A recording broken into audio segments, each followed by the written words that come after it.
Hey everybody, I'm Sierra. And I'm Ben. And welcome back to another episode of The Unsolved Couple, where every week Ben and I recap one of the original gateway drugs into true crime. Unsolved Mysteries. And we're back. We are back. Back again. Nope, don't start that. Ben and Sierra are back. Nope. Tell a friend.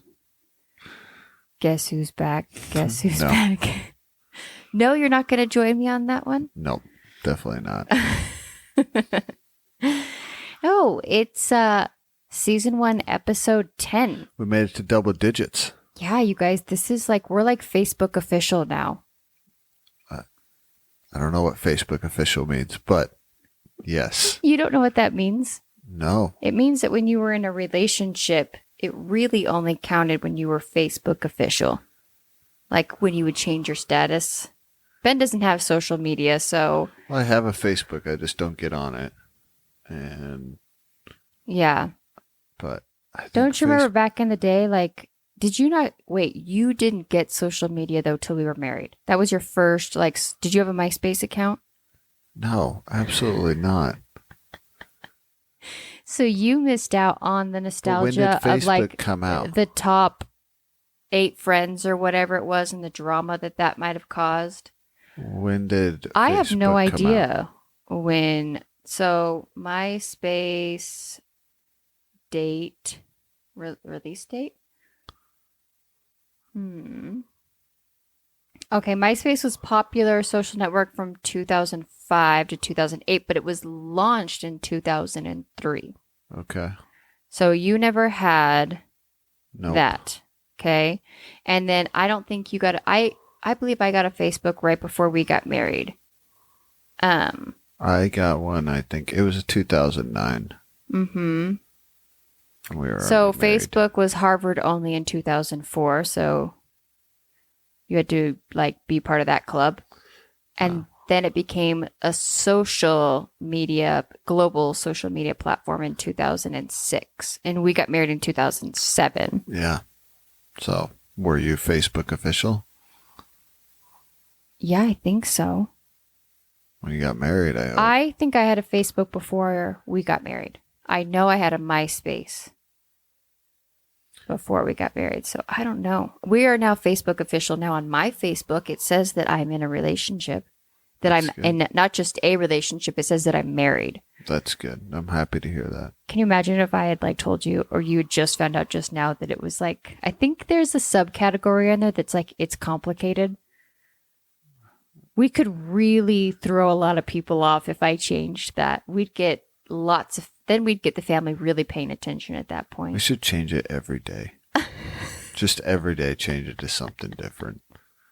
Whatever it is. Whatever they've got available. Yeah, I don't know. I haven't had to change it in, like 17 years. I would hope not. Yeah. I mean, it would be weird if you had changed it sometime between the time we got married and now. That'd be a little awkward. It is. So we're Facebook official with 10 episodes. All right, we made it. Sorry. We're in a relationship with everybody who's listening to us at this moment. We got off on a rant. Yeah. I was only just saying that we're in double digits. We made it to 10. It's very exciting. And here we are. Yeah, and can we just take a minute and thank all the people that have been listening to us thus far? This actually, and who knows, because I'm not a big apples to apples person. I don't know what our numbers are compared to other people who have started their own podcast, but I don't like to compare myself to others. I have been so overwhelmed and just really excited to see the people that have reached out to us, that have submitted feedback, that have left reviews, and just that even people are continuing to download episodes week after week. It truly means a lot to us. As much as Ben seems to hate watching the show, we do enjoy doing this together. Like right now we're recording. This is our date night for tonight. And both Ben and I look forward to it. And so we're really grateful that people have been so kind in their response and that people keep downloading. So yes. Thank you. Thank you to all of you guys. Yes, thank you. Ben's a big talker tonight, as you can tell. It takes him a minute to get around it. I gotta get, I just can't just jump right in. So It takes a little This bit. is episode 10, but we're recording a few weeks ahead of time. Do you know when this is going to come out?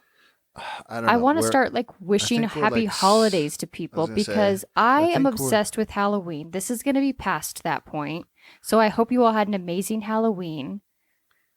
But I want to be able to This is supposedly dropping November 12th. Okay, so we're in the We're like between 6 times. weeks ahead. Yeah. So I mean, we're in between the almost 2 Halloween weeks till and the Thanksgiving. Okay. So I guess my question is to all of our listeners, who has their Christmas decorations up yet? Are you those kind of people? Because we do. Yeah, ours are up. Yeah, The ours will be first up at the time weekend this of with the November. first weekend of November. My first days off in November, we put them up. Yeah. It's a big deal here in the Turner house. We are one of those crazy people that skip Thanksgiving right over with the holidays. All right. Well, let's dive into it. We don't want to keep the people waiting because tonight, today, whenever you listen to this episode, guys, I posted on the social media today because I was so excited about. So if you follow us on Instagram, which if you don't, what are you even doing with your life? Get over to Unsolved Couple Pod on Instagram and follow us. But I posted today, Witchcraft, Voodoo Doll, Missing Persons, UFO, Missing an Unaccounted Time, Hypnosis, Amnesia. Those are all highlighted and actually big players in this episode. What did I just watch? It was everything. I loved this episode. So bad. I loved it. I thought I was watching, I thought we were being punked. No, we aren't.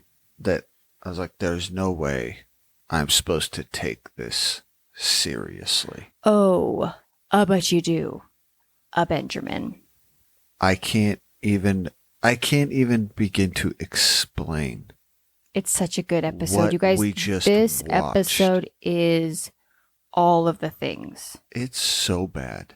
So it good. is so bad. Okay, so we're going to get All right. into it. Are you ready? Oh, Do you have thoughts? I guess. I have a lot of thoughts. Mm-hmm. Confusing thoughts. I Ridiculous think everything was thoughts. made quite clear to us in this episode. No? Oh my gosh. Okay. All right. Our very first story is a story about a man named Charlie Sigmund. Okay. He is 39 years old, and his name is actually Charles, but he goes by Charlie. And he lives in the Arkansas area and works for the Southwest Bell Telephone Company as a telephone lineman. So he climbs the power poles, I'm guessing. Shoop. And the only reason I know that is because my dad works for a company that has linemen too. And that's what they do. They shimmy up the power poles. So he was a kind and friendly man with strong religious beliefs. That's going to be important down the road. So put a pin in that. It's key. However, he was also unlucky in one aspect of his life. What do you think that aspect was, Ben? Gambling. Nope. Didn't touch on that. He was unlucky in love. Oh. Oh, and you just say unlucky, I think. It's just, you're unlucky. Unlucky in love. He had been married and divorced twice. Okay. And he's what, 39? Yeah, I mean, He's the same age as we are. Don't be telling people how old I am, all right? I'm still young. So. But I don't know, that's... I guess that's very Yeah, clearly. he figured himself to be unlucky in love. He still clearly. didn't feel like he'd found the right woman, and he was desperate to find the one. Don't say desperate. You know what desperate leads to. Mm-hmm. Could lead to some bad things. He meets a woman named Anne Mitchum. Mitchum. Okay? Whatever that means. Yeah. And he thought lightning had finally struck. His bad luck had changed. The dice were finally rolling in his favor. Okay? He could not be more wrong, unfortunately. Okay?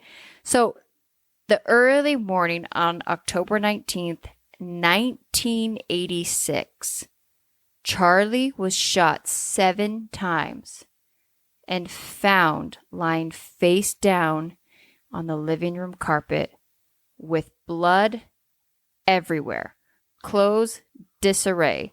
It looked as if he had been in a fight and he was soaking wet with sweat and blood. That's how the episode kicks us off. That is how it kicks right at the top. With murder. With murder. So that's not the mystery here. Charlie is he's dead. The mystery is that he's dead. Mm-hmm. I'm sorry. No. That's not the That's mystery. not the mystery. He's dead. We know that he's dead. All right. Okay? And we even know who some of the key players are here.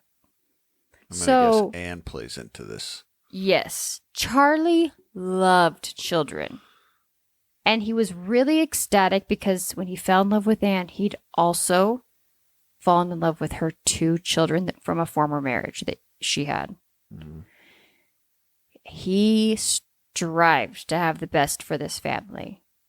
So shortly after the marriage, he sold his small house and moved Anne and the 2 kids into a 9-acre truck farm. What's a truck don't farm? know what a truck farm is. I was going to ask you the same thing. I was wondering. So in the reenactment, the truck was filled with vegetables, and they had this cute little roadside stand the reenactment that they were selling vegetables at. I'm here for it, dude. So is that what a truck farm is? It's just whatever you can fit in the back of your truck Just that give day? me a farm and I'll call it a truck farm. I don't care. Yeah, they're not farming trucks. If I'm going to be having a farm, no one come by. Okay? I'm not selling anything. Stay away. It's just my space. Yeah. So, in the reenactment, it seemed as if this was a whole family adventure. They had a truck. He named it after. Yeah, him that's right. He Anne. did. He named it after, it was C and A to symbolize their happy marriage. Well, his initial and her initial. Mm-hmm. Yeah. So in the reenactment, they had their 2 kids. They had a truck, and they had this little produce stand. So there we go. And all was well. They seemed to be the perfect couple. Enter his mother. Enter the mother-in-law. She had, and here's the thing. Her son had been murdered. So I get it. She held nothing back, though, in this. But you caught her comment, right? Oh, so they interview her after they're married, they're happy, and she says, I actually had to go Anne? back and listen to it because she almost slightly said it under her breath. She said Anne was just looking to feather her nest. She was feathering her nest. Feathering her nest. I have never heard that term before. Had you? No. No. No. AKA trying to get money, right? She was padding the walls. I don't know, lining her pockets, right? Sense, yeah. Yeah. Yeah. And then his friend just totally undercuts him. His friend said I everything except for the fact that she was way too hot to be married to him. He literally says, didn't seem Charlie's type ever. I wrote it down. Ever. And I'm like, listen, man, I got some good friends. Yeah. I would never say that about my friend, his wife. Especially after, R.I.P. Especially after he's dead. And you're like, didn't look like his type, AKA he married way above his station. He married out of his league. Yeah. That's pretty much what he's saying. It's almost like he married out of his league. Hey, Anne, I'm available. Yeah, no kidding. I will say, in the reenactment, the actress playing Anne, stunning. And it seems like they must have enjoyed boating or something because there's several shots of them at the lake. And she's rocking an amazing swimming suit. She's looking great. So, yeah, poor Charlie, his mother and his friends kind of didn't see good intentions. Now, it doesn't seem as if they ever, maybe spoke to him about it. I will say, at what point do you tell a family friend or family member, hey, your girl or your guy might be after you for the wrong reasons? I don't know how you have that conversation. You don't, right? Well, if you don't know, then keep your mouth shut. Yeah. Yeah, But we know what assuming makes. I know, but then afterwards, man, you got to feel bad for like if someone had spoken up, maybe he wouldn't have ended up in this Yeah, situation. but no one's going to listen, yeah, I guess that's true. Yeah, what good is it going to do? you know? Yeah. So Charlie's friend Joe gives us a lot more information. Yeah. Okay. So he said that Charlie made it very clear to him that he was crazy about his wife. During the summer of 1986, he did begin to suspect that she might be seeing another man, though. So it's not all great in paradise. No. He told Joe that he was suspicious of her and had been watching her, healthy. She apparently disappeared one night, but eventually came back. No further information on that. Okay? They just dropped that.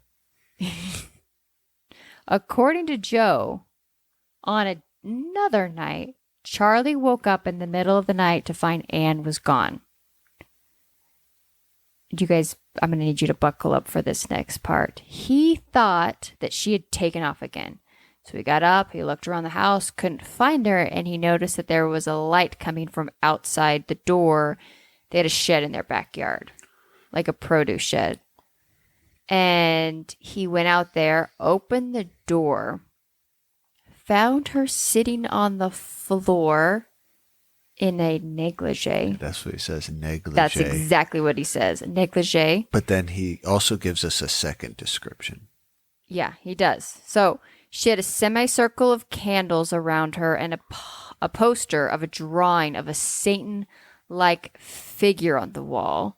This is also when he tells her that she was basically naked. He says she's in a negligee, practically half naked. Yeah, that's the says. point of a negligee, I'm pretty sure. She was chanting words that he didn't understand. He confronted her and they went back into the house. No further questions. Yeah. What? I started laughing out loud. I don't know. Like, what do you do with that information? I don't know what you do with that information. I have no words. I was like, okay. What would you do if your buddy came to work and was like, I found my wife doing this last night? First off, I don't think I'd believe him. No. I'd be like, yeah, sure, Jan. Yeah. No, I probably would be like, no, you're full of it. But again, this is like that time, right, arm. where it was like satanic panic was like a big deal. I know. What is this like? This it's got to be the second or third one we're getting into. Multiple. No, because we had the Son of Sam, right? Yeah. Mm-hmm. Then we had the kid in San Francisco. Kid. Yeah. Mm-hmm. I don't think that was the first one. Satanic stuff going on in the 80s. So Ben's obviously not a true crime enthusiast. The rest of us that are listening to this know about the like 10 to 12 year period of satanic panic that like almost every crime could be related back to some sort of like devil worshipping of some sort, right? So I thought it was funny that he goes and tells his mom. Yeah. And what does he say? She's telling us, she's like, he was saying, Mom, I won't even begin to tell you what she was wearing. Yeah. And then he says, she does not worship God. Yeah, that was his, his concern was that she doesn't worship God.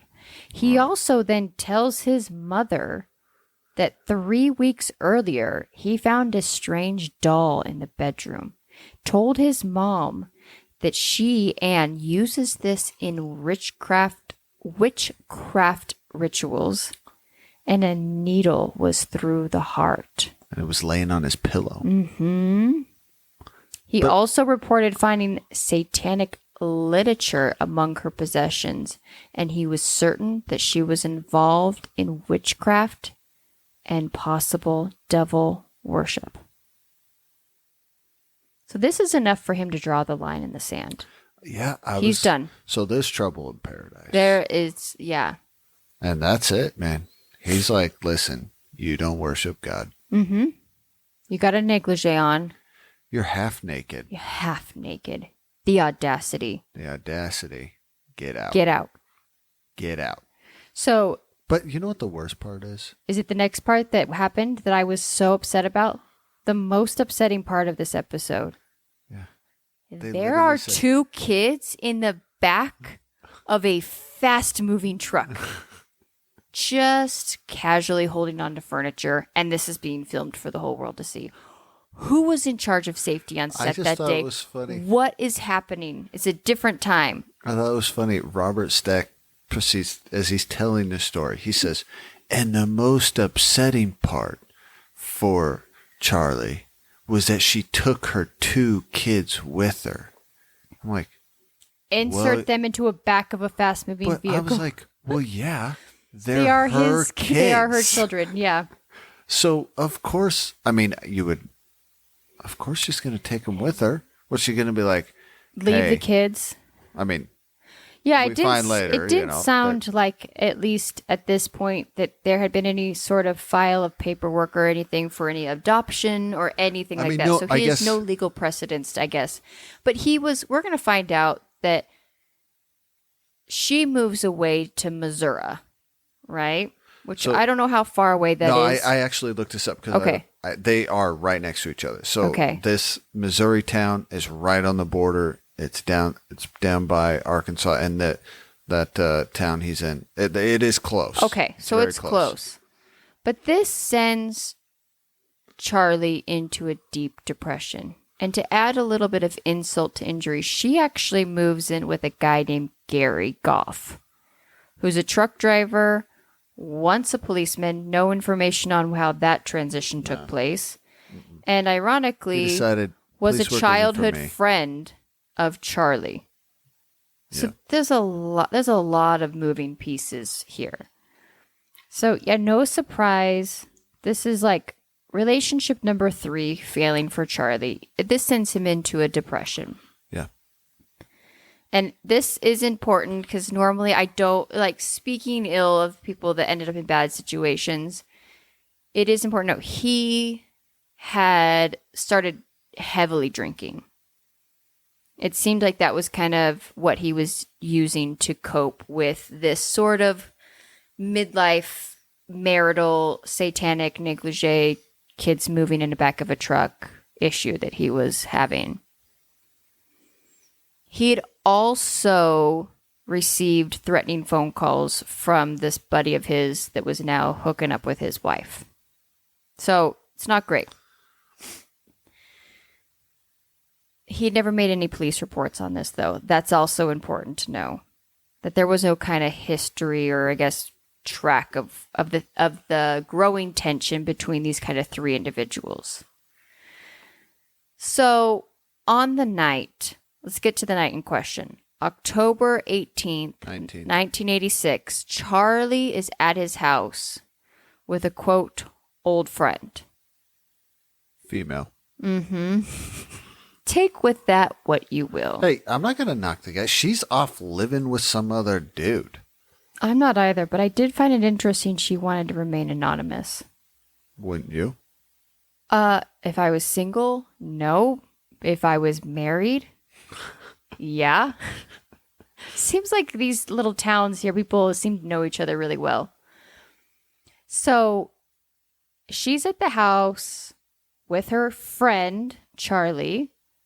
It seems like they just shared a pizza, according to the reenactment, and the phone rings, and it's Anne. She tells Charlie that the boys were crying and really upset and wanted to see him. She was also threatening to commit suicide. Okay? So he tells his friend that he's got to go over to Anna and Gary's house and see what's going on. He told his friend, I could be getting set up here, and reluctantly agreed to go. And according to his friend, he was quite sober. According to her. Quite sober is different than sober? Maybe. Yeah. Again, we're not going to get any information on hardly any. They don't even tell us the time difference here. Because they were in the reenactment having pizza. I will say this, okay? Yeah. They did a terrible job telling this story. Yeah. Awful job. Just awful. There's so many holes in this story. Sometimes that's why I really had to, I decided to watch it twice because I'm like, what? Yeah, because then all of a sudden, the very next thing, it's 3:20 in the morning. It's 3:20 in the morning. Did you have any? I couldn't find information about what time he left his house. No, I looked at that too because you're right. You said the date. I mean, he is dead on October 19th. It could have been October 18th. We have no idea. I mean, I did look. I should have done directions between the two areas. I'm curious of how far they are from each other. But from looking at the map, they didn't look like. It's not like it was a several-hour drive or whatever. Yeah, because here's my thing is, if he was sober when he left his friend's house, what if he left his friend's house at 8:00 at night and now it's 3:20 in the morning? That's a huge. But if he left his house at 2:15 a.m., but we get none of that information. So thank you, Unsolved Mysteries. So at 3:20 in the morning, Anne runs into the police station. Do you have something? Yes, from Blytheville, Arkansas, which is where it says you're from, to Cothersville. Sorry if I'm saying that wrong. Cothersville. It's a 33-minute drive. Okay. It's 28 miles away. So we have no idea between dinner that night and 3:20 in the morning any solid information. However, Anne runs into the police station. they don't call. Nope. To report that Charlie had been shot at her and Gary's house. So the police department conduct a very loose crime scene investigation. I'm going to be a little critical because they missed a lot of information. According to Patrolman Gary, the house was, quote, torn apart, and it was clear to him that a bad struggle had occurred. There was blood everywhere, all over the doors and the walls. There was bullet holes. And there was 7 bullet wounds in Charlie's body.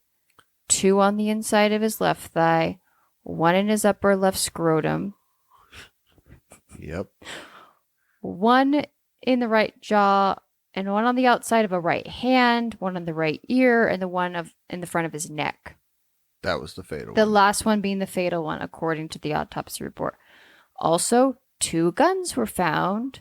A revolver, 0.32. What does that mean? 32 caliber. 32 caliber revolver, and a 25 25. caliber pistol on top of the television. Both had been fired. In addition, which again, we're going to get no more information on, No, they don't tell a us. bloody iron had been placed in the trash bag in the kitchen. That's all you'll hear about it for the rest of the time. Period. No, End of story. In the story, they say that they were, one of them was hitting them with, they admitted in this when they were telling. No, they said they were fighting. No one said that they were hitting him with an iron. I didn't hear that. Ben shaking his head. Yes, this is an audio production.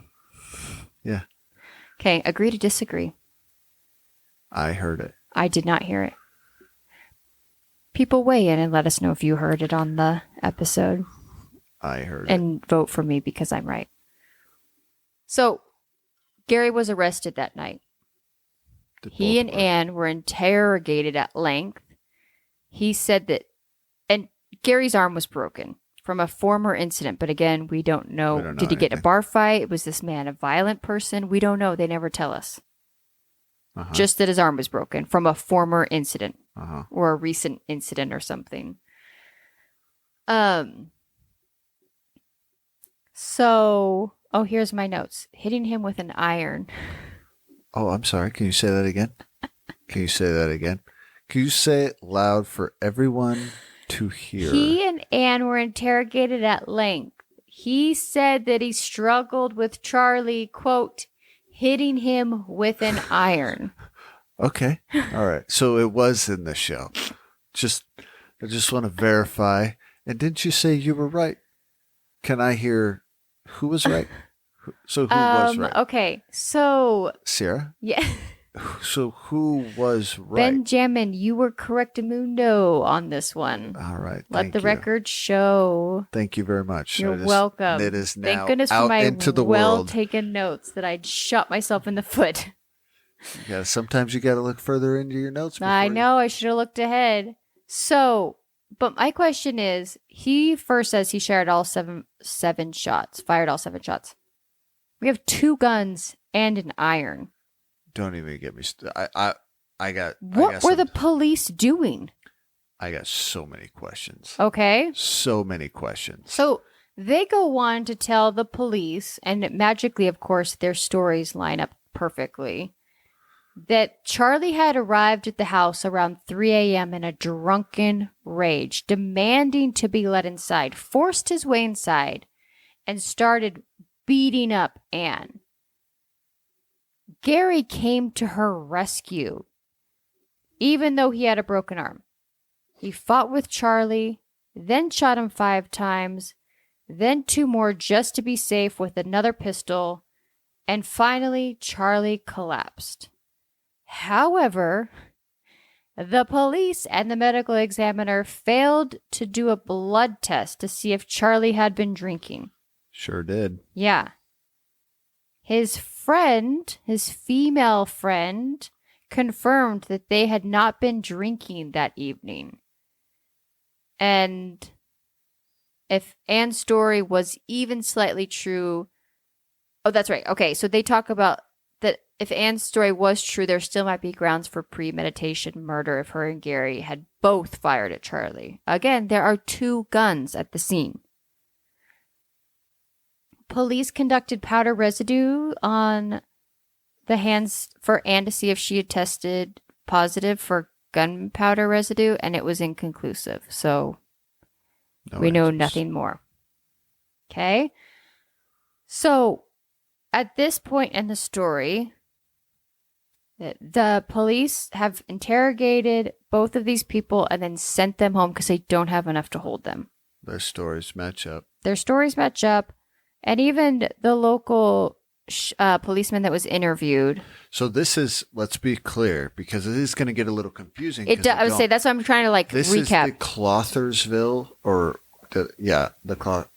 what was the town? That Clothersville police department. Yeah.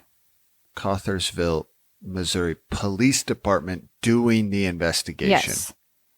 They gather what they can, which seems to be like they left a lot behind. They take it to the prosecutor. The prosecutor, for some reason, doesn't do his job. He turns to the police officer and says, well, what do you think? And the police officer says, I think they're telling the truth. He says, I think it was self-defense. Yeah. But I might need to investigate more. Yeah. Okay, so that's where we are. However, one of Anne's friends reaches out to the police department and says that Anne had told her she had reasons for wanting Charlie dead.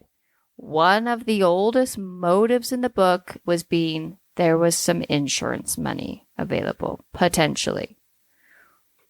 So the sheriff's department decides. So now we have the sheriff's department. Now the sheriff's department is involved. An investigation. They decide to wire up the friend. And in the Unsolved Mysteries episode, they have a random female BFF meeting in a car in a parking lot. I don't know. With 2 sheriff's detectives looking straight out of a 1980s cop movie with all of the tech that was available. I thought it was great. No one meets to talk like that. And if they do, you're being filmed or wired. You are being recorded. So they don't tell us exactly what was said, but the sheriff's department says that they felt like she incriminated herself in the conversation because she mentioned that she needed to get out of town before her friend went to the police department. And then the sheriffs act shocked when they finally do get a warrant for her arrest that they're gone. They said she left that day. Yeah, but she also, according to the police, said that on the recording that she was going to leave that day, and then they were surprised she was gone. Yeah, but they didn't have a warrant. Yeah. So that's where this is where the mystery gets started as far as that, like, So she goes out of town. So does Gary. yeah, her and They Gary by both- the end of that day of the of the friend having the secret meeting in the parking lot, they're gone, Yeah. leaving the two kids behind. Yeah, that's again. And so this is where it's like, oh, of course she took her kids. Like, no, she was actually a terrible mother because she just left her two sons behind. Mm-hmm. And the guy that did care for her now Is he now wasn't dead. Wasn't her ex-husband. They were still married. It didn't. At least they didn't say that they were divorced. No, it didn't seem like they ever went through any They sort were of just divorce. separated or Yeah. whatever. She's killed him, and now she's run off, and these Mhm. boys have no one. Yeah. And I'm like, but they just kind of skim over that like it ain't no thing. Yeah. You know? So, that just tells you of her character. So yeah, at this point, a first degree murder warrant for both Anne and Gary have been issued for They their did arrest. They did say they found Gary's truck Mm-hmm. in Phoenix. In Phoenix. Yeah, so they believe that the shooting had been planned in advance and that Charlie was lured to the house. And yeah, this truck was found abandoned in Phoenix. He and Anne had not been seen since. Boom. Mystery. And so that's where Unsolved Mysteries comes in. It's like, we need help finding Yeah, these people. that's what they're because asking technically for. now they have 2 warrants. Yeah, up for the their mystery is not what happened to this gentleman. It is where did these arrest. people, Okay, so these again, suspects we don't have a mystery. flee. We have America's Most Wanted. Yeah, That's what we have. but we also have witchcraft Yeah, and negligees. half naked.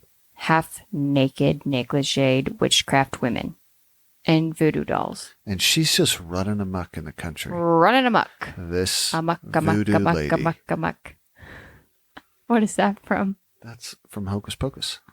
Come on, man. Good job, babe. Okay, so I have an update for you. I know. Are you ready for it? I'm ready. On May 22nd, 1989, Gary voluntarily surrendered himself to the Pemscot,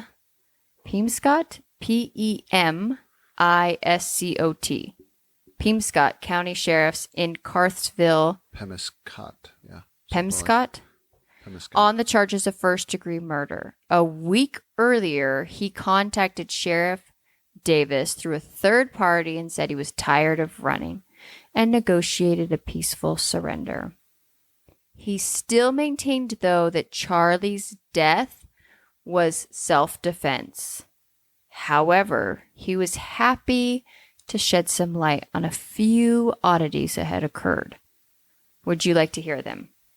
Well, I can tell you of a few, but go ahead. First, that Anna had fired a few of the shots, including the fatal one.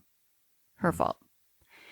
Gary also told authorities that over the last 2 years, he and Anna had used assumed names and traveled through several parts of western United States, including Arizona, New Mexico, and California.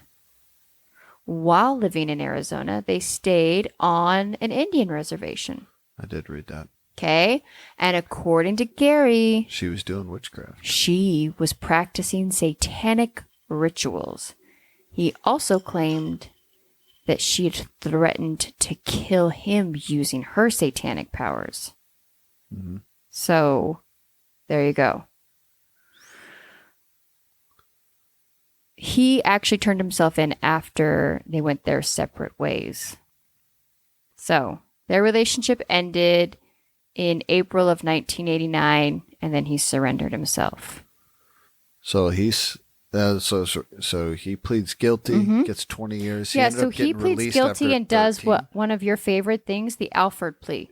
So he actually does an Alford plea to second-degree murder, is sentenced to 20 years in prison, is paroled in 2002, only after serving 13 years. Yeah.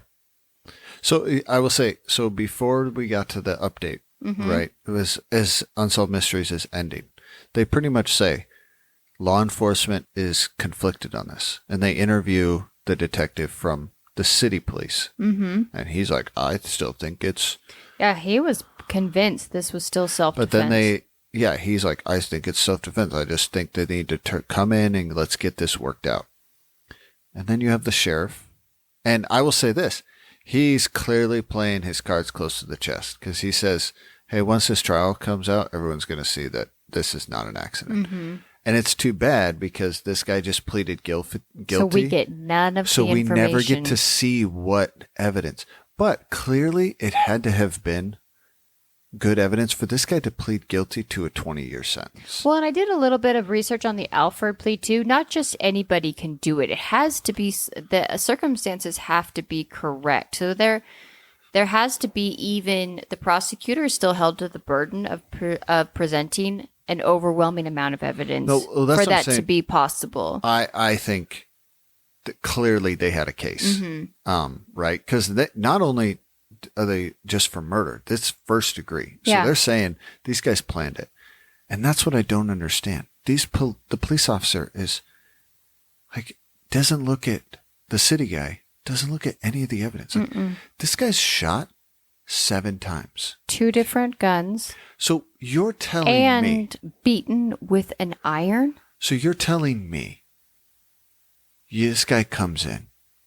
He starts beating on you guys. There's a fight ensues. You start hitting him with an iron. It doesn't work. So you grab a gun. Okay? This is all reasonable. And you shoot him. Says it's a revolver. So he shoots him 5 times. He runs out. And you just so happen to have a second gun. Right, within arm's while reach. this fight is still going on. And then... this was very clearly an orchestrated attack. Well, and this is my own, like, looking into it. Like, do you notice that the shots are only in 2 parts of the... Yeah. In the leg area, the groin and leg area. Yeah, it seemed very calculated where he was shooting. And then in the head area. Yeah. And not just the head, the right side. And I'm guessing the one on the hand... his hand was up, so it went through his hand. His hand is up, protecting himself. He gets shot through the hand, gets shot in the ear, gets shot on the face, and it's all on the right side, and then takes one to the neck. Yeah. I'm like, if you're shooting indiscriminately at this person, they don't just end up in 2 very concentrated areas. Yeah. This is just my own thinking. And I'm like, how can you look at this and say, yeah, I think it's self-defense? Yeah. Or at least say, hey, we've got to really look into this. We should really look into it. And then what bothers me is that we don't get any of the time frame. Okay. Why wasn't the question asked? They don't even test his alcohol blood level to see if he... You don't even ask the question, hey, why did you come to the police station and not call? Yeah, why didn't you call? Because 3:30. Well, they were able to call Charlie and say, the kids miss you. That's so what I'm have saying. A phone. There is a phone. So what if, and you have a friend that was with him. What if she said, yeah, we got the call at 12:30 at night. Well, what happened between 12:30 and 3:30? We have no idea on the time frame. Yeah. I want to know that. Yeah. Anyway, sorry. I got Ben's fired up. Well, I just was like, quit being stupid. The initial investigators really dropped the ball. There's several really simple questions that could be asked that can lead to a lot of those people should have things. never left the precinct that evening. Yeah. Yeah. Or how? I guess what I'm saying is, how'd you gather enough evidence to take it to the prosecutor in the first place? Yeah. There's still so many questions that haven't been answered. And you're trying to say this investigation's over? Come on, get out of here. Get out of here. So here's the crazy, crazy, crazy part of this.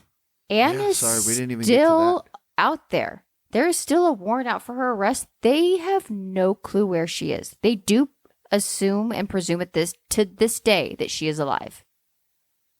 You know how hard it is to go off the radar like this? I know. I would love to interview this woman under complete anonymity just to find that out, because that is unheard of to this day. Yeah, she is still missing. She is still missing. And so nothing came they from believe this in all episode. places that she might be living in Eugene, Oregon. I saw that. Shout out to Eugene.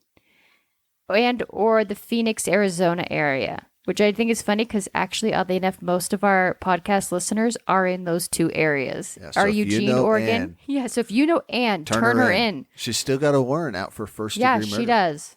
She was last seen, when she was last seen, she was 5'6" and weighed about 140 pounds. She had brown hair and brown eyes, was born in 1955. So she's older now. Yeah. She seems to enjoy passing herself off as an American Indian, is considered extremely dangerous and should not be approached.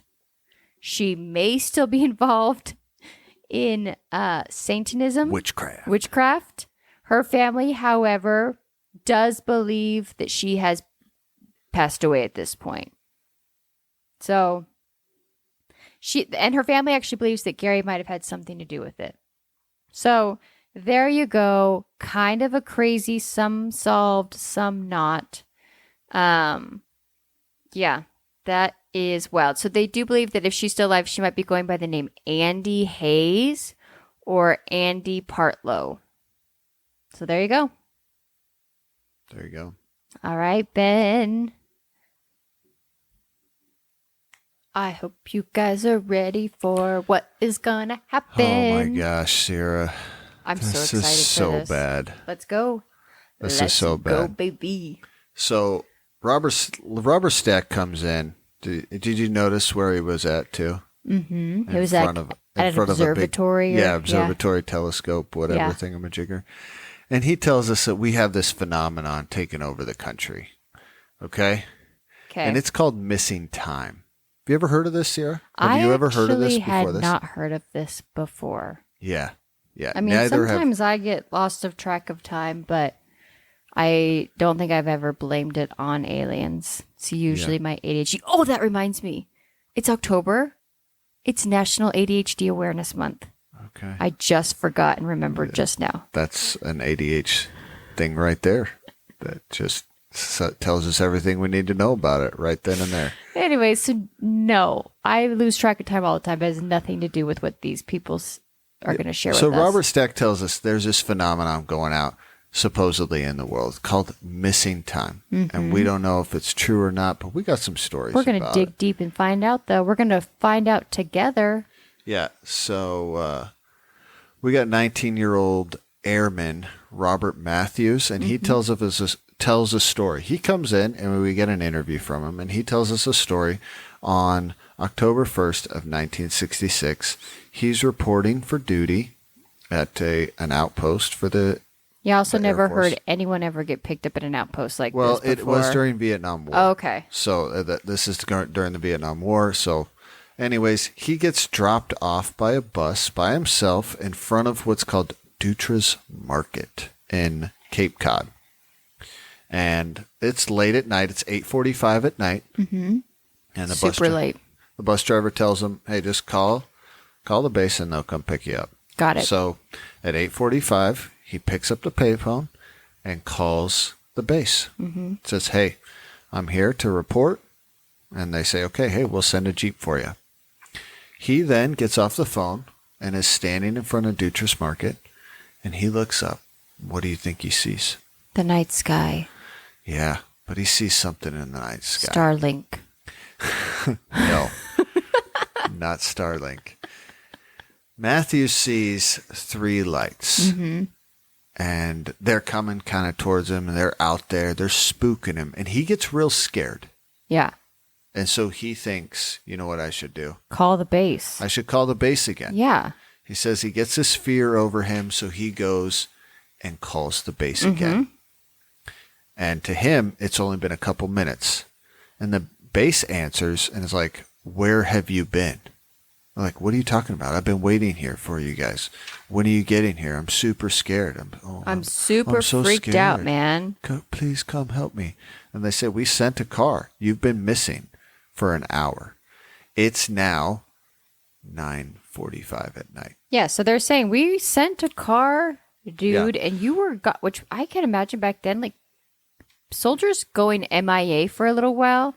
That was a problem. Yeah, so they say by 8:50 they had a truck there to pick him up. He wasn't there.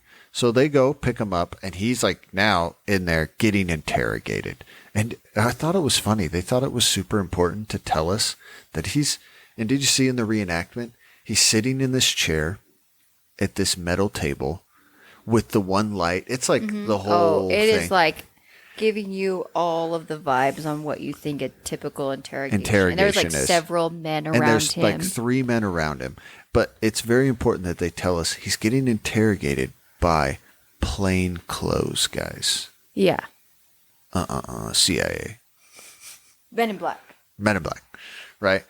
And they're taking him, where have you been? And Matthews is super confused because in his mind, he never left. He said that there was only a 4-minute difference in the time that he called his 2 phone calls. In fact, he thought he was like being hazed or something. Yeah. He thought this was like a joke they played on all the new airmen. Yeah. And he doesn't know what happened. So we don't either. You know, the Air Force doesn't know. It's a mystery. He doesn't know. Oh my gosh. Enter Bud Hopkins. Bud Hopkins. This guy's important. Mm-hmm. He proceeds to tell us. I got a quote of what he tells us what this is. Okay. Okay. He says, we have this in many cases. Okay. This is him telling us what happened to Robert Matthews. And he's an expert, correct? Oh, we're going to get into this right after this quote. We have this in many cases where the person is literally gone, but has been consciously unaware of being missing. It's a kind of mini period of amnesia. Yep, everyone, you heard that right. Amnesia is back. All right, back to my quote. This is what the missing time phenomenon really is. It is not perceived as a break in which something happens and then a resumption. It is time. Time is remembered as continuous, and yet the half-hour trip, as it turns out, to be a 2-hour trip or whatever. He's explaining us a lapse of time. Yes. Yeah. And this is sometimes experienced in conjunction with a UFO sighting or something like a light, but not always. So it can be, it can't be, it can be, it can't be. So now we get told about Bud. Okay? Mm-hmm. Do you want to know about Bud Hopkins? Yeah. I bet he's got lots of credentials. He's well studied. Him and his friends, they saw a UFO in the sky. Okay. And this is what we're told about Bud. He and some friends saw a UFO, and he's now just, oh man, he's so intrigued. Mm-hmm. So he then somehow, some way, becomes an expert. Yep. That's it. That's all we know. His guy literally, oh my gosh. This is so irritating. This is so irritating. We're back at self-appointed experts again. This idiot. If you could be a self-appointed expert of anything, what would it be? I don't know. You're so mad right now, you can't even I'm so irritated that this guy walking along the street sees something and says, you know what? I'm going to go read a book on this. Mm-hmm. Now I'm an expert. Yeah. And then he dedicates time to investigating. He even calls out real scientists later at the end of this. Yeah, I know. Like shaming them for doing. Why am I doing why this? am I but the one? you're We not? all have the same question, Bud. Why are you doing this? Here's the thing. Do we know how he becomes an expert? No. I think he's just. Well, we know he literally just self-labels himself an expert He writes of 2 UFO. books. No, but that's after he's proclaimed himself an expert. I declare bankruptcy. This is a Michael Scott moment. This guy literally just says, I saw this. Mm-hmm. I'm going to read about it a little bit. Yep. And then I'm going to tell people I'm an expert. Mm-hmm. So somehow he's getting his word out and people are sending him letters. He's getting lots of letters. Phone calls about all of their experiences. Yeah. So, yeah. So that's who Bud Hopkins is. Okay. He's a self-proclaimed expert on UFO and missing time and abductions. Got yes, it. people, you've heard that right. Abductions. Yep. And so now we learn that this guy, so now, he's trying to help people out. So what does he do? Oh, so then we find out, enter Robert Matthews. Yeah. Him in the 80s. He's on vacation. Okay. And he's in this store. And he's looking for something to read because that's what you do. Like, there's no first phones. off, you have to tell his deep story. I'm getting there. Okay. I'm getting there. Okay. Okay. And you're right. You're right, yeah. I have to tell the story first. You have to tell the story first. So I apologize. Wait, I'm sorry. Who's right? You were right. Okay. But I'm used to saying that. I say that all the time. I practically say it every day. So Robert Matthews then tells us a different story. Yeah, the same gentleman that was the sergeant. The airman. Yeah. He tells us a story that when he was 5 or 6 years old, he woke up in his bedroom and there was a little green man in his room. Yep. Well, it was a little man. Little man glowing green. He thought it was a ghost. He's a kid. And this is where it gets weird, people. It does get a little uncomfortable. It takes a little bit of a turn. He says that he got scared, tried to scream, couldn't scream, could barely move. And then this little man sits on his bed, pulls up his pajamas, and starts doing something to his chest. That's where they leave it. That's thankfully. That's where they leave it. Yeah. So he said he told his mom that he saw a ghost, and she's like, no, you didn't. You were having a dream, which is what all parents would say if our child came in and said that they saw. So now he's had this happen when he was 5 or 6. And he's lived with this like guilt and shame and like unknowing like experience that he had and couldn't put words to it. So he's feeling lost in this sort of like experience that he had. And now he's had this missing time thing that he doesn't know what happened. Yeah. Enter the grocery store. Yeah. 80s. He's there. He's on vacation. He's at a book stand looking for something to read while he's on vacation. And he sees a book. Yep. And on the cover, people, oh my gosh. Oh my gosh. You guys, Ben has his hands in his head right now. Oh my gosh. I can't make this up. He literally says he sees the cover of this book. Which is your basic alien. It is a green man with a large forehead and little pointy eyes. chin. Yeah. All of you, close your eyes and imagine an alien. We're all thinking of the same alien. We are all imagining. And this man is now, because they said this was in 1987 when he saw this. Okay? At 19 years old in 1966. In 1987, Robert Matthews would be 40 years old. Yeah. 40 years old. Yeah. So, but he sees the cover of this book and says, that's the thing that was in my bedroom. That I saw in my room. It took him till 40 to realize it was an alien. Yeah. When what he's saying is the alien on that cover is the alien that we all know. Yeah. He also says that he read the book and it felt like someone was taking his personal thoughts and experiences and writing them out. Yeah. So... And we even get better with our expert. Our expert is a double expert because he also is a hypnotherapist. Yeah. He proceeds to tell us that he hypnotizes people. This guy is such a fraud. Golly. Anyways, so he then obviously, Robert Matthews contacts our self-proclaimed expert, Bud Hopkins, and is like, listen, I got problems. I got all this stuff that happens. So Bud brings him in and he's like, well, let's hypnotize you. Yep. Because that's the solution. Well, Bud has talked to doctors, psychiatrists, sociologists, all these people. And now he knows all this stuff. And he went somewhere and learned how to hypnotize people.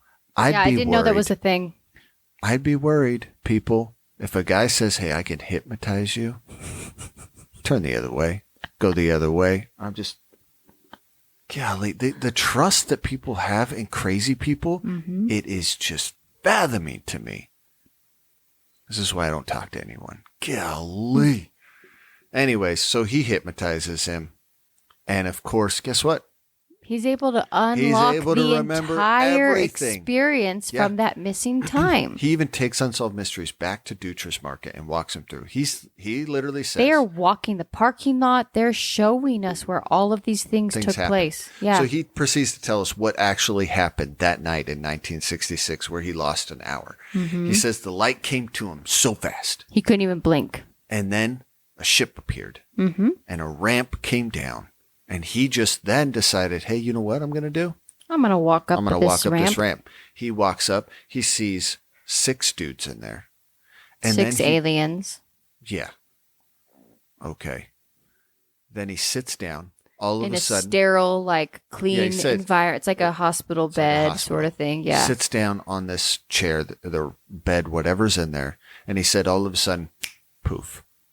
Shoes off, shirt off. And they start doing this weird thing on his chest and his stomach. And that's it. That's all we got. That's what happened to him for an hour. That's why he can't remember.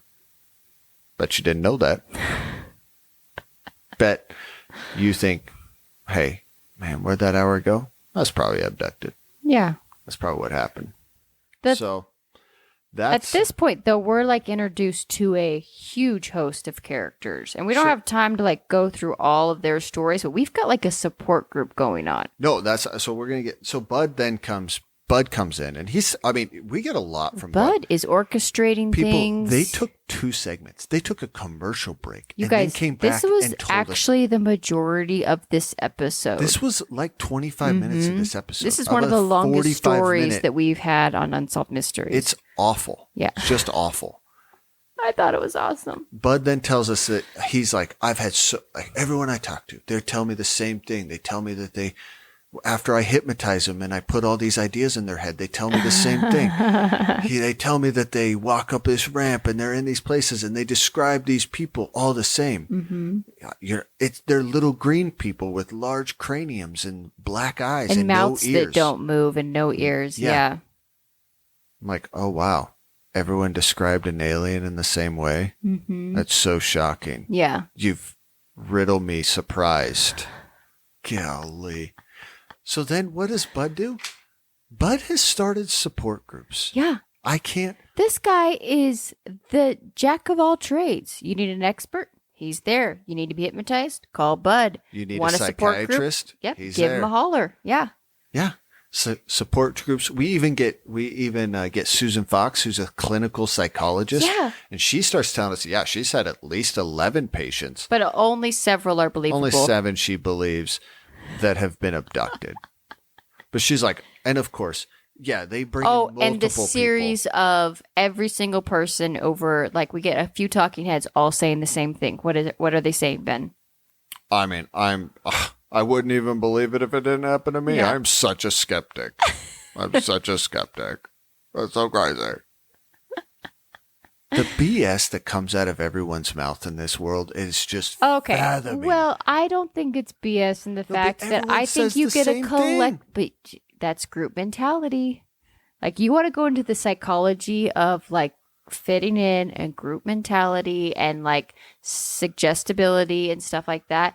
This all makes sense to me. Okay. I guarantee all of these people have some sort of traumatic past and issue, and this is some sort of, I don't know exactly what it is, but there is some truth. You get a group of people together and collectively get them to all agree in this shared experience. Oh, they all agree.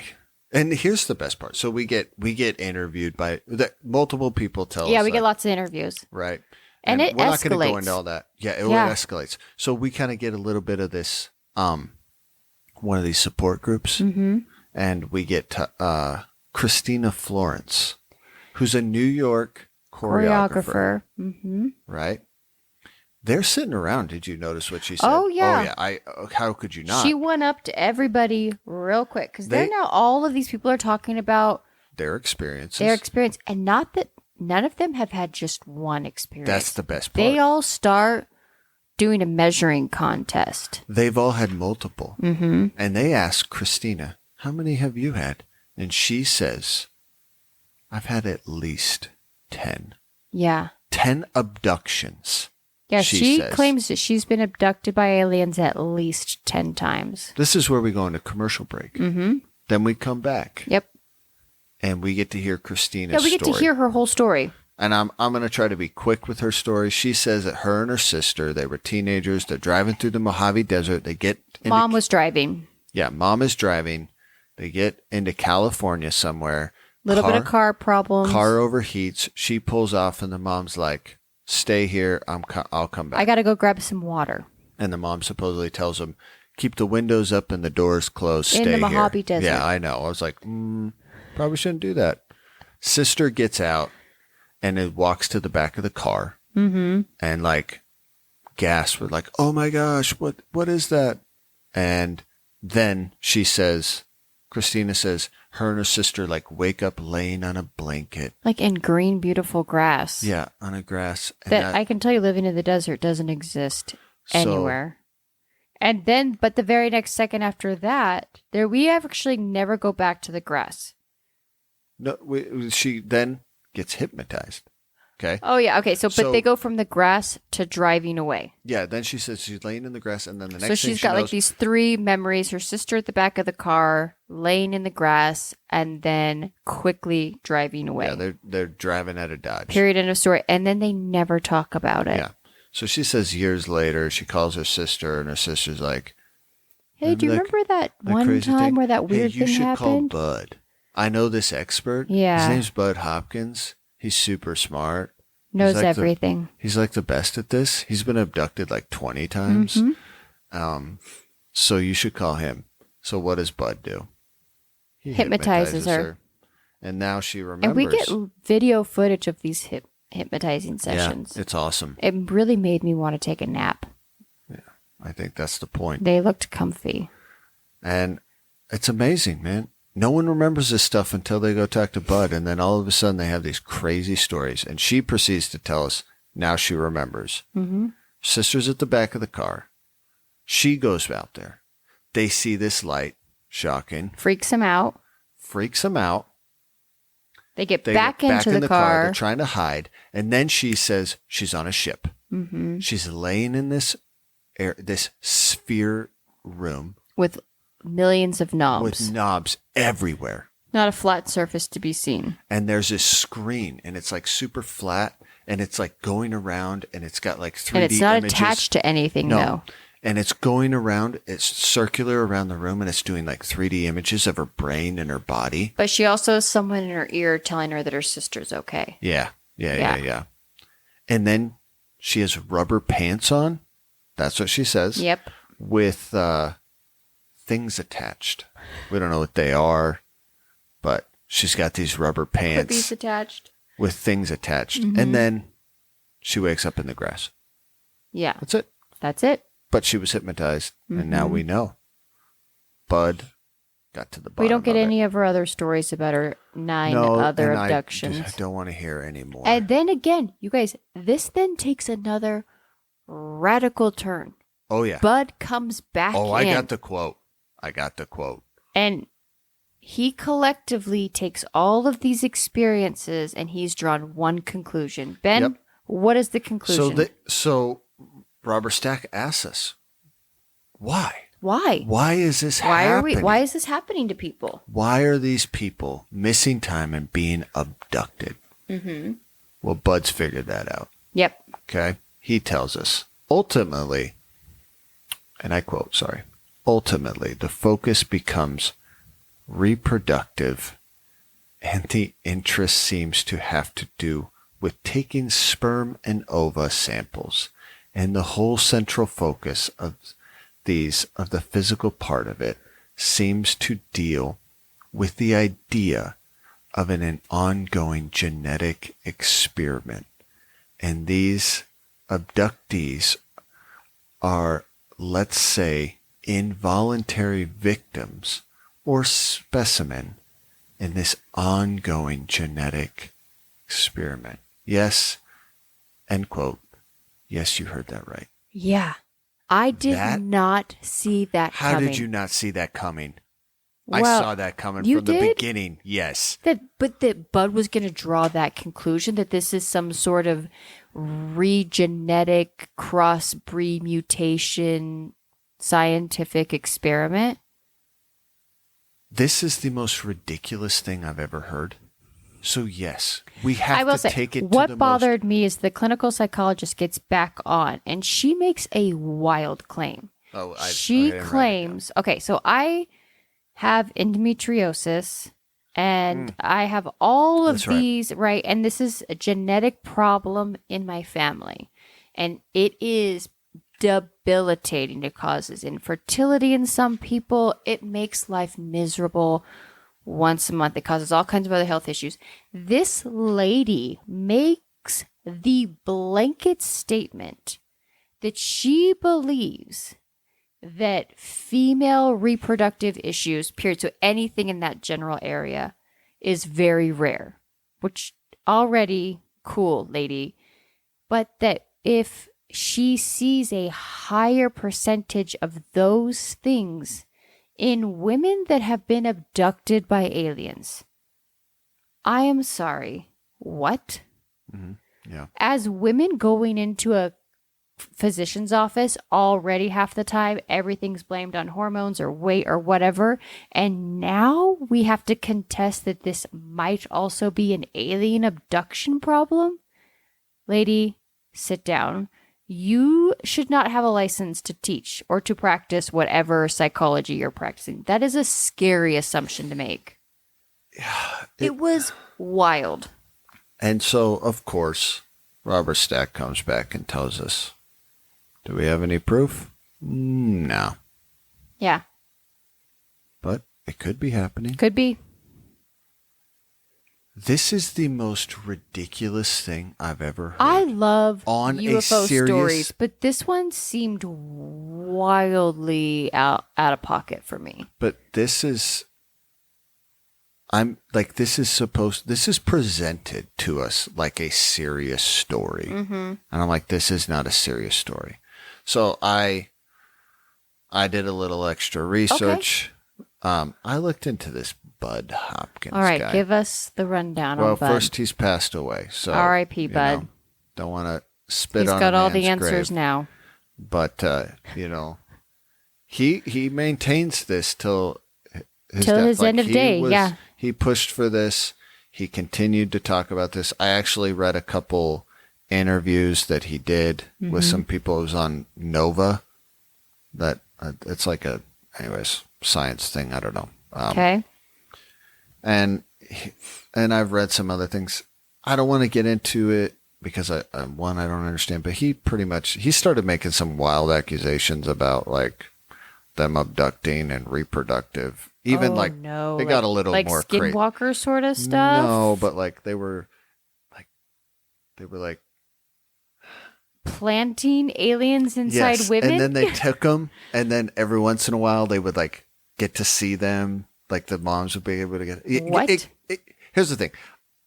It gets a little wild, and I don't want to speak out of turn of like all the crazy things he said, but or at least this ball continued to roll downhill, is what you're saying. Yeah, and I don't know. I don't know exactly everything he said, so I don't want to speak to it because Okay. I'm not fully educated in all the crazy claims he made. But Okay. what I'm saying is that he didn't back down. This was his life's work, is what He you're saying. didn't back down Yeah, from okay. this. He continues. Christina Florence is now a life coach. So Of course she if you're is. looking for some, if you're looking for If you need a life coach, if you need a little direction, the lady that's been abducted by aliens and multiple times. I learned on her website that the first 20 minutes is free. Oh, there you go. And then your first session, you get a 20% discount. So if you ever want to set an appointment with her. That's also another self-proclaimed job title. Yeah. I'm a life coach. I'm an expert in life. Yeah, I've really mastered Well, this. of course, with she's my an expert in life. She's been alien abducted by abductions. aliens. Yeah. And so she's seen so much Yeah. that we all haven't. And so she can really help guide you through this life and possibly another planet in the galaxy. Yeah. somewhere on Orion's belt. Oh, that. So, anyways, that's all I really got. Here's It's just the thing. a I'm crazy going to ask you story. an honest question. Because Ben told me when we were first dating and married that he had seen a spaceship before. Was that a true story? I saw some circular lights. Okay. So this is, I was going to get into. Let's get into that. Just a quick 2-3 minutes of Here's your experience and the fact that you had an experience.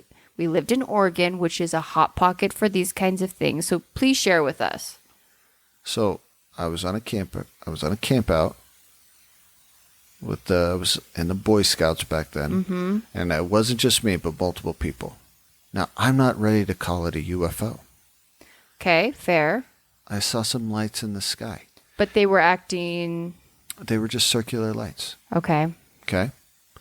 This is what I was going to get into in this. Okay. Crazy stuff happens. Sometimes we can't explain. Yeah. And I am fathomed by the extent that the crazy jump that humans will make in a conclusion. Instead of sometimes just looking at like the basic stuff right in front of you. Yeah. I have no idea what I saw. Yeah. But I guess what I'm saying is the leap to saying I saw something I can't understand to UFO is quite a big leap. But me saying that what I saw was a UFO, I jumped so many other logical possibilities to get there. Like I skipped all of them to get there. And that's the same thing. Like, so I got on, there's a website just called unsolved.com or whatever, right? And it pretty much just retells you the stories. And then people can comment. There's a comment section. And we all know how awesome comment sections can get. I love a good comment section. If you get on this one, there are people after people after people telling stories of lost time that they've had. Okay. They're all convinced this has happened to them. Listen, I'm not saying we're not going to take that away from them. I'm not saying you're full of it. But what I'm saying is, and that's the point I'm making here, is you guys, you lost an hour of your life, whatever, or however you did, or what, you can't explain it, you know, maybe you were doing a little bit of drugs. I don't know. Yeah. Possibility. It was the 60s. And literally the conclusion that you go to and that in your mind, you're saying that makes the most. Someone that claimed to be an expert, I feel like, steered vulnerable people who had a weird experience. That's what irritates me about this guy is that he pretty much helps steer these people. But to the point where they almost, in a way, were, I mean, trigger warning, like in a way, sexually abused. According to him, he put that idea in their head that parts of their body were removed from them for purposes of some sort of scientific experiment.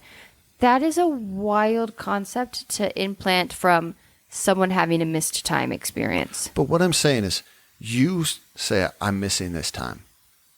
And then you're saying that the thing that makes the most sense to explain this missing hour of your life or 30 minutes is you were abducted by aliens. Yeah. That's the conclusion you make. Like, you skipped so many things before we got to aliens. I don't know what they all are. I'm not a doctor. I have no idea. Do you believe in aliens? No. You don't? No. Really? I do not believe that there is little green people. Do you believe that there's life outside of the planet Earth, I guess? I'm a God-fearing man, so yes. Yeah. You don't believe in the image of, like, the little green Martian men that are coming down here? No, because like I said... I guess to me, if aliens...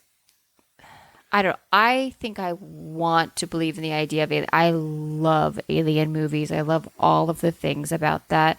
I do believe in aliens. I even believe that it's possible aliens have visited this planet. However, I don't. I think a lot of people like to jump on bandwagons and insert themselves into stories. No. No?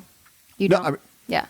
I agree with you on that. I'm just saying, I don't believe in aliens. I don't believe there's little green men that abduct people and do experiments on them and flying saucers around and do that.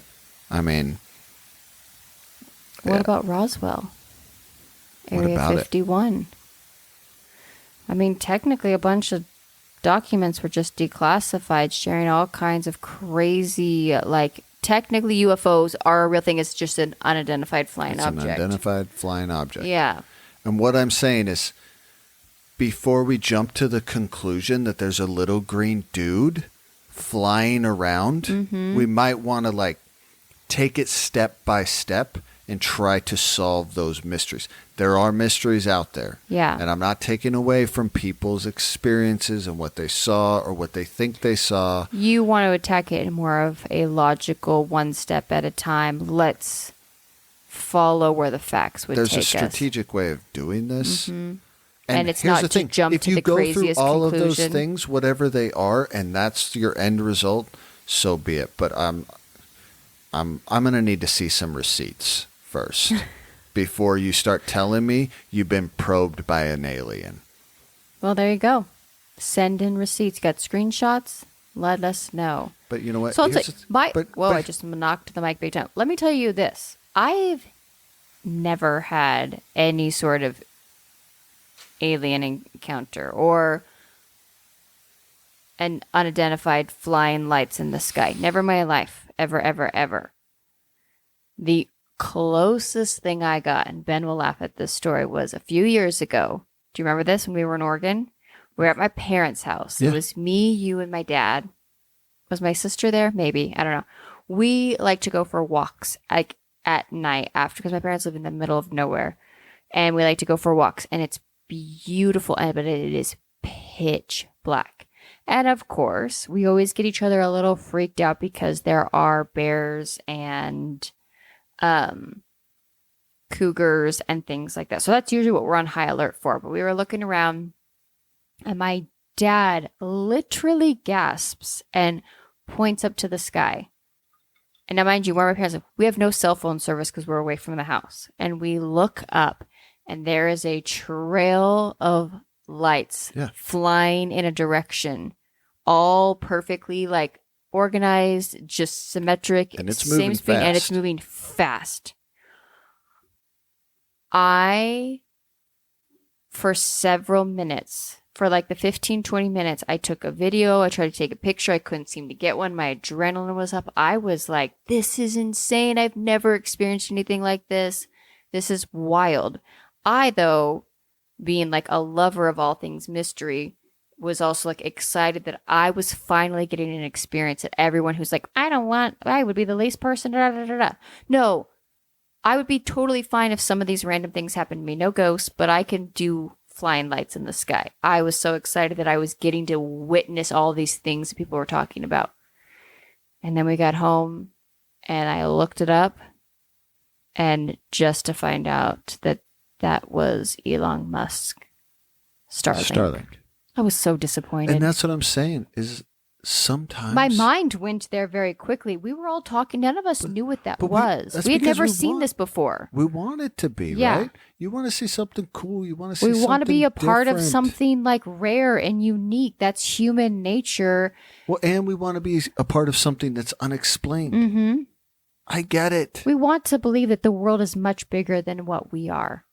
Yeah. And that is a little way of believing in that. And then to find out that it was just that there's an answer to it. That there was a very logical, simple answer to it. And that's not the case for every single thing. Yeah, that's what I'm saying. Don't get me wrong. I'm not saying we have an answer for everything. But it was a crazy range of emotions to experience in like 15 minutes. And here's the thing. I'm not even saying that there's an answer for these people, like a logical answer. I don't know. I don't have that answer. But I'm just like, how did we get to abductions? Like, how did we get here? Yeah. And then to just, I mean, Bud Hopkins is literally telling us, like, this is a fact.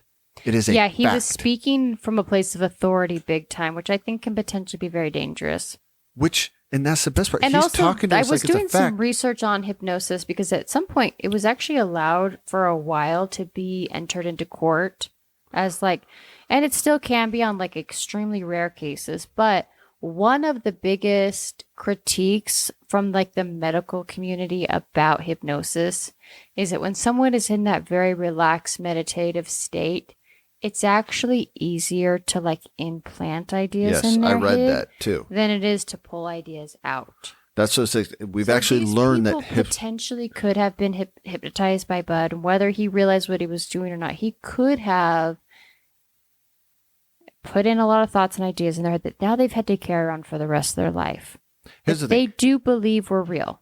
I'm not saying he's a fraud or a con artist. No, I'm not That's saying not that what he I'm did saying. that intentionally. I think that he really did believe this was happening. Mm-hmm. It's just too bad that I think he believed it so much. He couldn't He was see outside willing. of that. He was willing to just shoo away everything else that Yeah. might have made That sense. tunnel vision. And we have learned that hypnosis, it's actually it's not very reliable. No. You can actually put ideas in people's heads.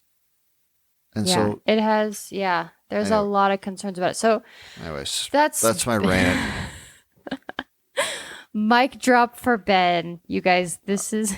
I get so irritated with this kind of stuff. Mm-hmm. And this was so hard to watch. I loved it. I was like ready to have the popcorn here for it, but I just kept thinking of my like very small experience I had with the Starlink. Okay, so we'll wrap this up with the third story. So the third and final story for this episode, and it is a very sad I story. think it's sad. Yeah. So how do you pronounce this guy's first name? It's Rogest. Rogest. Rogest. Rogest Kane. Yeah, very interesting name. Yeah. So Rogest Kane had always hoped to create a better life for his 7 children. So at the top of the episode, we get like pictures of him and his kids and kind of like his little, like a montage of his life. In 1958, he moved from Mississippi to Los Angeles, California, and was able to give his children all the advantages he had never had. I should note, he is an African-American man who, in the 1950s, overcame a lot. Obviously, being in Mississippi, moving out to Los Angeles, it gave his family a much better life than he had been able to. He had been known as a loving and caring father, and by 1986, he was 62 and working for the Department of Parks and Recreation. He had a reputation of being a very hardworking man. Seemed like maybe while his family didn't have like tons, he owned a home. They were comfortable and they were happy. And they all honestly seemed to be very close. Yeah. So on the afternoon of February 18th, 1986, he left his house. He told his sister he was going to the hardware store. He never came home. Nope. Never showed back up. Never showed back up. Since his disappearance, several clues have surfaced to suggest that, at least at the time of the airing of this broadcast, that he was still alive. February 19th, so the day after he disappeared, he called a neighbor from a payphone and told her that he wasn't feeling well and that he wasn't going to be going into work. So kind of an odd person to call for that. So this is kind of some early signs we're starting to see that maybe there might be some confusion going on. When he still had not come home, his family called the police. They also contacted hospitals and other relatives, and nothing. However, 2 days later, a private security company in an affluent neighborhood spotted a man who they believed to be Rogest. The man appeared confused and gave the officer a phone number that ended up belonging to his sister, Teresa. However, when Teresa came to pick up her brother, he had disappeared. Gone. Gone. What? I know. This is a weird It is a story. weird story. First off, why didn't that security guard sit with this man? He obviously was confused and turned around. It breaks my heart. Well, I think after he leaves and you kind of hear the story, that's where you're like, oh man, you kind of seem confused. Like you're probably not thinking of it at the time. Yeah. Right then in the moment. And I think it's not till like after you get also, to think you're a about security it. guard though, and you've got a random stranger walking around your fancy neighborhood. Don't you think you should keep eyes on him? Yeah, I mean, but if he's not causing trouble. Yeah. I mean. Yeah, I don't know. So we he gave go you a phone number for a family member. Yeah. We go a whole month later, and Roger's car is found parked on a busy street 22 miles from his home. All of his papers, which I found crazy, were in his car, including his GI Bill, and the deed to his house, his insurance policies, his ID. There was pieces of paper with his daughter's phone number written over and over and over again. His dentures, his glasses, all in there.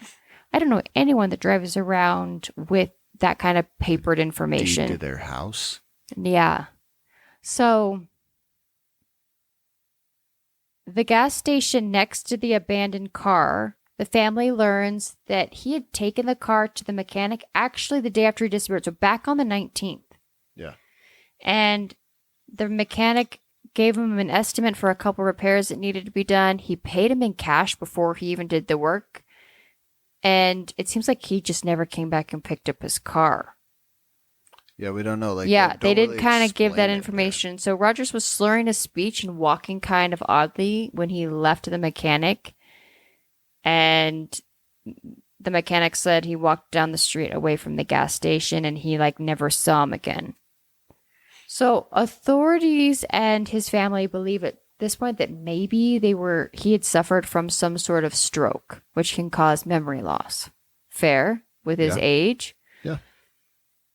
Authorities discovered that he had a telephone credit card, which makes me sad that they couldn't track this sooner. So back then, there's no cell phones, so they have to make all their calls on payphones. It's just like a phone So card. they had a calling card, right? So he had either a credit card or money, a prepaid one or whatever. Prepaid phone card or something. And so they were able to get a hold of it. He had continued to use it several times. And they said he'd used it for a month or something. Yeah, and he had been calling wanted ads in the newspaper for part-time work or day laborers. Yeah. So there's a part of him that seems to be functioning where he understands that he needs money. Or he needs to work, because he's used to it. Yeah, but also where to find it. Yeah, but he also, exactly, knows how to find work. But he also gave his sister's phone number, but then he never called that number. But he also had a job with Parks and Rec. Yeah. That they didn't say he'd gotten fired from. No, So, yeah, it's just kind of weird. All of this stuff is kind of coming together where they're wanting to know, is this man's memory impaired? He still recognizes that he needs money and has the ability to call places and find work, but never called his family. Then they start to wonder if he'd been picked up by law enforcement or even paramedics and transported to a hospital or medical treatment under a John Doe. However, there had been no evidence to suggest that. Well, they couldn't find him. They couldn't find him. So that's where they leave us. That's where the story leads. If you've seen this guy, please help us out. Mm-hmm. Yeah, so shortly after the story aired, they get a call in that someone recognized his picture. They said it was the next day after the very next day. They recognized this picture, and they were able to say that he didn't have any teeth, and they gave information of a scar that he had on his body somewhere that no one except his family and authorities knew about. I read that he had a scar. He had multiple, but I'm going to guess the one that he was talking about is he had, I guess, a big scar on his forearm. Okay. Yeah. So I forgot to write down where the city is where Topeka, Kansas. It was Topeka, Kansas. Yep. So, and they're in California. So Kansas, that's a trek. That is a trek. So the family doesn't live obviously in that area. So local authorities go out to the area and it seems like they quote unquote like just missed him. Whoever called in the tip can't find the gentleman now. He's gone. Yeah, but they've known about him. They've seen him. And so the police go looking for him and he's gone. Gone. He's up and left. So then the poor family, the youngest son, who seems like the sweetest kid, hops on an airplane, flies to Topeka, Kansas, and starts like helping with the search, knocking on doors, handing out flyers, trying to basically beat the bushes down to see if he can track down this gentleman that they think might be his dad. Nothing.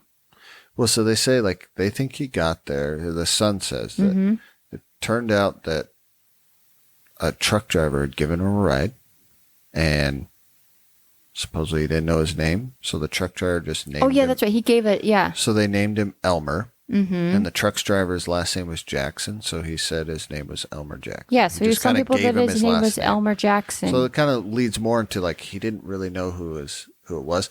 That's who they're. Because when they called in the tip in Topeka, Kansas, they said, hey, I know a guy. This guy is like going by the name Elmer Jackson. And he's going by the name of Elmer Jackson. And, yeah. But by the time the son gets there, he's gone. But even by the time the police try to go to the area, he's gone. Like, immediately. And unfortunately... I know. They never find him. To this day. No body, no nothing. So in 1995, I read that the family had him declared illegally dead. Read that too. And so I believe that because someone even said on a reader board that they had found a gravestone with this guy's name. It's possible that the family might have put it there because they'd had him declared legally dead. Probably. But to date, there has not been a single body in the Jane Doe or John Doe network or anything ever found that ties back to this gentleman. We have no clue. We have sightings and different suggestions, but technically since he left that day to go to the hardware store, we have no firm answers of actually what happened. But it is clear. What is crazy about the story is he does leave, but there is multiple sightings of him for at least a month days. Or two. Yeah. Well, his car was found a month later, but the security guys find him. Yeah, the security guys find him. He calls his sister. He calls his sister or the neighbor. He called the neighbor. So, like, he's technically still alive a few days after he it wasn't like he hit his head on the way there and fell into a ditch somewhere. It's not like something bad happened to him, like whatever. Like, he is still technically alive for a few days. So that it really opens up the mystery. Like, what did happen to did him? This man suffer some sort of brain aneurysm or... But he had his sister's number. Yeah, that's what's wild to me is, one, he called his neighbor and said, I don't feel good, I'm not going to go into work. And then the next day, or 2 days later after that, gave his sister's number to his security. This is when he does get confronted by some type of law enforcement. Yeah. He gives the number of his sister. So he at least has his wits about him to do that. Yeah, but he never called his sister. But he that never is wild. calls her himself. Yeah. It's super weird. I know. And what's even crazier, he is the grandfather of the rapper will.i.am. Is it the grandfather or the dad? I thought it was his son. The grandfather, I believe. Okay. Yeah, that's will.i.am's grandfather. Yeah. That's wild. Yeah. What a small world in that way. Well, that's what I was like, this guy clearly has not been found, because if it was, it would be a story. Yeah. It would be a story that, oh, hey, we found him. Yeah. But I mean, obviously he's passed away by now, and it's unfortunate because he probably went somewhere else. Yeah. And passed away, and he probably passed away with almost no money in his pocket, not knowing exactly who he was or having any sort of like full grip on reality. Yeah. It breaks your heart. And he died somewhere alone and was declared just a John Doe that had passed away in some city. And had actually a huge family who loved him dearly. Yeah. No, it is I thought it was a tragic story. Yeah. It's very sad. Makes me What sad. do you think happened? You think it's some sort of like medical I really thing? don't know. And that's the thing is I mean, we can I don't all know sit much here and about have medical theories, stuff. but, I mean, a stroke can cause all kinds of things. What I do, like I said, I find a few things super weird about it.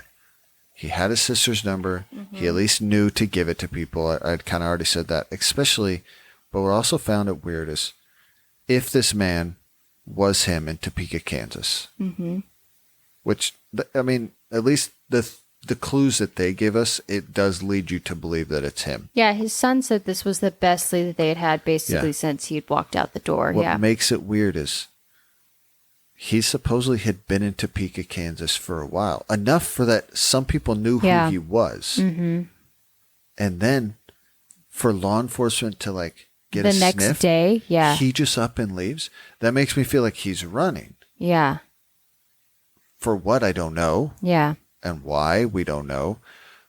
I will say, all of that other stuff he leaves, like, you're right. It's like, maybe it's a medical condition, something.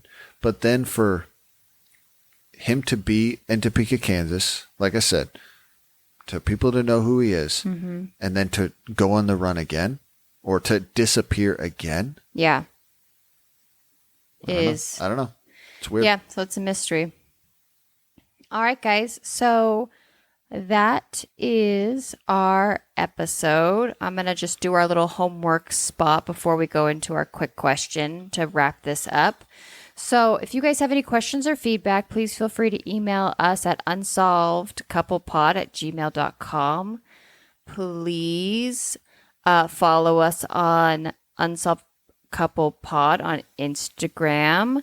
We also have a discussion group on Facebook called Unsolved Couple Podcast, where each week I post what the episode is that dropped and kind of create a little discussion. If you guys have any thoughts or kind of give us on, especially on the unsolved stuff, if you guys have any things you think might have happened on that. And then at the end of the day, the very, very biggest request we have is that one, to be following us on your standard platform.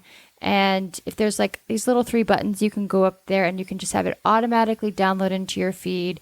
Would be super helpful. And then please leave us a rate and review, 5 stars on wherever you listen. That really helps us continue to get things moving. And then, share us with a friend or family member you know that is interested in true crime or is like Ben and thinks that this stuff is shenanigans.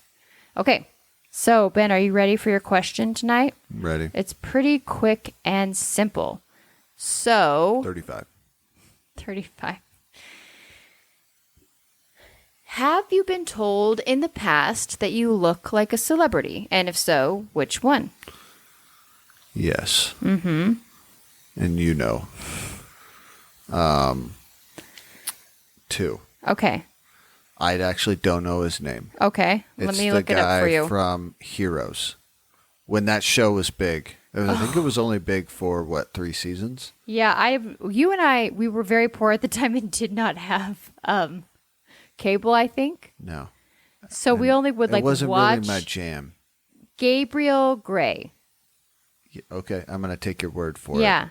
I was told I looked so like him. we didn't have the fun, so we'd only get to watch cable TV, I think, if we went over to your parents' house. Yeah. And so, he is the bad guy, right? I have no idea what he plays. I've never seen that show in my life. He's on a new show right now that I just saw the advertisement for, and I was like, oh, here we go. Ben, so we lived in Portland at the time when this show was going on. Yeah. No joke, you guys. It was just one time. But, so, fair, we were in Cheesecake Factory. Well, first off, you'd been told that you look like this guy a lot while we lived in Portland. Yes. I will say, it's not one time someone told me. People I know, whatever, they're like, oh, man, you look a lot like that guy. It's like, okay. And I think it was just what I looked like at that time, what that guy was. But yes, you're right. We were in Cheesecake Factory having dinner one time. The lighting is very dim. The lighting is very dark. And someone came up. No, our server the entire night, because women here, we all know when someone is like Twitter pated by our man. I don't think that's... We know, we are very well aware, and this server for the like first whole part of the evening was giggly and flirtatious and just dripping. I think we're making up some of the story Nope. I knew the whole time this girl was way out of pocket on the way she was treating you versus the way she was treating me. Anyways. Finally, she got up the guts. She asked me if I was him. Mm-hmm. And I was like, I was super confused. Who? Now, mind you, at the time, Ben actually worked at the mall because he did loss prevention at Macy's. And we were at the mall. So there was a part of her like, does she just think that it's like, are you the guy that like, because Ben had not arrested, taken into custody or held people, whatever it's called, people right outside the thing. So there were times you could have walked by and seen Ben like putting someone in handcuffs. Right? So I was like at first thinking that's what she was taught. Like, are you him? But yeah, I was confused. She just asked me if I was that guy. That's the only time. That's the only time in my life I've ever been mistaken. I wouldn't even say mistaken. Been asked. Yeah. After that, I don't think there's practically any celebrities I look like. I think I just look like myself. Well, you said there's two. At the top of this question, you're like, there's two. Oh, I think a couple people when I was back in high school said I kind of look like David Schwimmer. Oh yeah, my Friends. sister said but that. I don't. I think that one's a little far-fetched. My sister said that when we were dating, because I always thought that Ross Geller was hot, and she made a comment like, "You realize you're dating Ross, right?" Maybe it was just more my personality. All right, what about you? Oh, obviously, there's only one answer to this question. Megan Fox. I was hoping you would say that. Yeah, I get mistaken for her all the time. It's so weird. People come up to me all the time and like, you know who you look like? Megan Fox. It's probably just because I have like dark hair and like light eyes or something. I mean, I don't think I look like her, but... Anyone that doesn't know, that's a joke. From yes. the show. Full disclosure, guys, I look nothing like Megan Fox. It's a joke from the show Love is Blind. Super big joke. If you have been living under a rock and you don't watch Love is Blind, or even on Instagram where everyone shredded that girl for saying that she looked like Megan Fox. No, I've had people ask me many times, you look familiar. Have you ever been on TV? I just think I have one of those faces. No, I've never. I think the closest people have ever said that I kind of look like is the girl in Stranger Things and in Beetlejuice and Winona Ryder. Winona Ryder? Yeah, and I think that's just probably more based on like when my haircut is looked a certain way. But like, and I would say that that's even a stretch that I look like her at like some points, but. No, I don't think I've ever had a celebrity look alike by any way, shape, or form. No one's ever told me I look like anybody. No, I don't want to look like any I have celebrities. absolutely never been asked in a Cheesecake Factory if I was that girl. Well, I don't care. I don't want to look like any celebrities because we're a bunch of weirdos. Anyways, okay. Well, that is our show. Ben and I will be back with you guys next week where we recap one of the original gateway drugs in a true crime. Unsolved Mysteries. Bye.